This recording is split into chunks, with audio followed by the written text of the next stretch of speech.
Isang mapagpalang umaga po sa inyong lahat.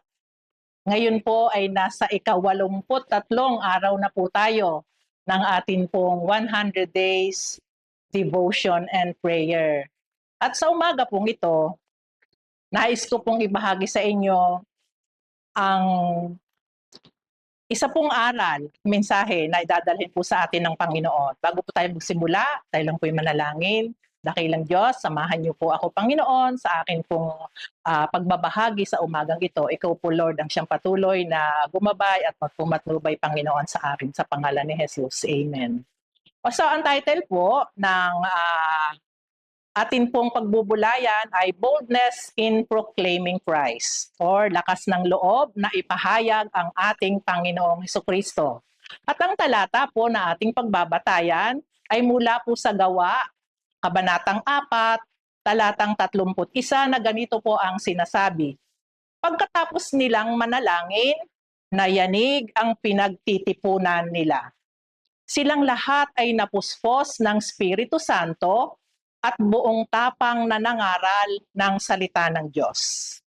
Tunay nga po na hindi madali ang magbahagi ng salita ng Diyos. Ngunit hindi tayo dapat na mawalan ng tapang. At hindi lahat ay may kakayahan na gawin ito.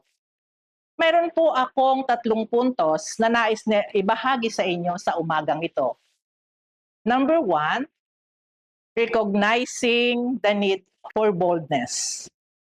Reflect on the importance of speaking boldly for Christ.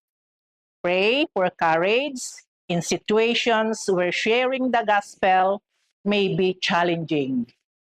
May mga pamamaraan po tayong dapat na isagawa upang magkaroon tayo ng tapang.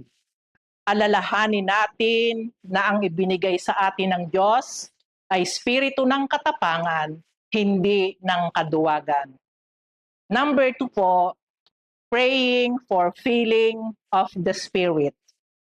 Ask God to fill you with the Holy Spirit so that you can speak boldly and effectively. Pray for His guidance in His conversations. Ang sabi po sa talata, pagkatapos nilang manalangin.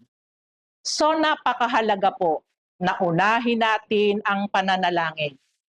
Humingi tayong palagi ng patnubay sa banal na spiritu na bigyan tayo ng lakas ng loob na makapagbahagi ng kanyang mga salita.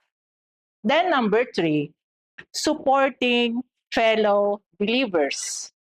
Consider how you can encourage others to be bold in their witness. Pray for a spirit of unity and encourage among believers. Hikayatin natin sila upang sama-sama tayo sa ating paghayo. Magsama-sama tayo sa pananalangin at sa pag-aaral ng salita ng Diyos. Magkaisa tayo at magpalakasan sa isa't isa, lalo na sa pagbabahagi ng kanyang mga salita. Tayo po ay manalangin. Aming Panginoon, dumudulog po kami sa iyo sa umagang ito. Fill us with your Holy Spirit upang magkaroon kami ng lakas ng loob at katapangan sa aming paghayo sa pagbabahagi ng iyong mga salita. In Jesus' name we pray.